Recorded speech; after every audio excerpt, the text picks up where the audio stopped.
Andre Cacciaturian of NESN.com with Matt Perino of UFC.com joining us from Las Vegas, Nevada. Matt, how are you doing today? I'm excellent. Thank you for having me.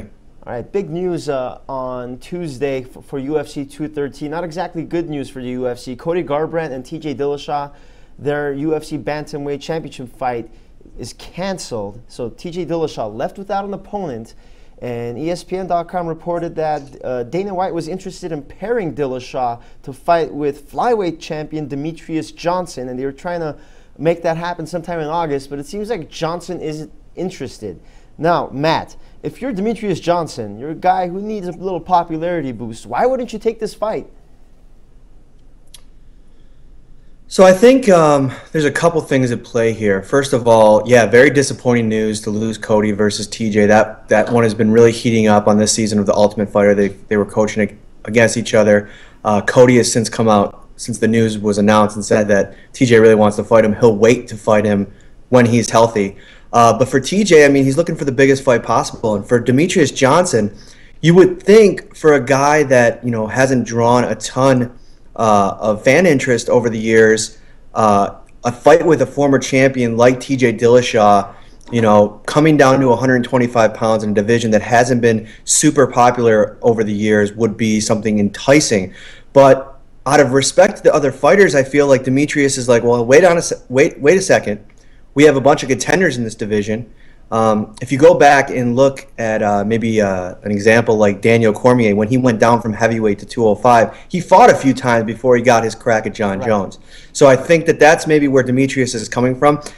Don't get it twisted. I don't think Demetrious Johnson is scared of fighting anybody. He's never picked his opponents, and I don't think he's trying to start now. I just think he thinks there's a certain pecking order. Well, yeah, I don't think the guy's scared either. It's a situation where you can get a big marketability boost, and you know, popular opponent like Dillashaw is a bigger name than Ray Borg, who's likely going to get that next fight against Demetrious Johnson. But so instead of that Dillashaw Garbrandt fight, the UFC will instead, as the co-main event, pit Yoel Romero against Robert Whittaker in an interim middleweight championship fight.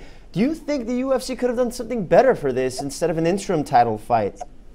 No, I think this is the perfect fight at the perfect time. I feel like anybody who's saying that this is like, you know, we could have done something better, you know, you got to pick what you want here. I mean, we did George St. Pierre versus Michael Bisping. Everybody was complaining. Now you get the next two guys. You've got to think about it. Luke Rockhold is number 2. He just got knocked out by Michael Bisping. Whittaker on a 7-fight win streak. Romero on an 8-fight win streak. These two guys are killers. The best at 185 pounds has to offer. They're going to meet for the interim title. And here's the thing with the interim title. Yeah, do we want to keep doing these interim titles? Of course not. But what it does is, in a co-main event slot with two guys that could be fighting in a title fight, this gives us 5 rounds instead of 3. So if it's close going into that 4th round, it's not going to go to the judges. We got 10 more minutes. I think this is the perfect fight, perfect time. Winner gets to face Bisping when he gets back. GSP goes down to welterweight. Everybody wins.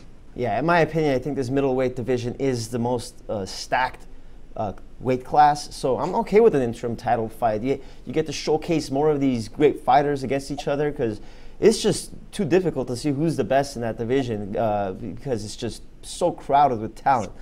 But Matt, it's going to be an exciting road to UFC 213 and International Fight Week. Hopefully this is the last hiccup before then, because I know we had a bunch of stuff happen before last year's International Fight Week.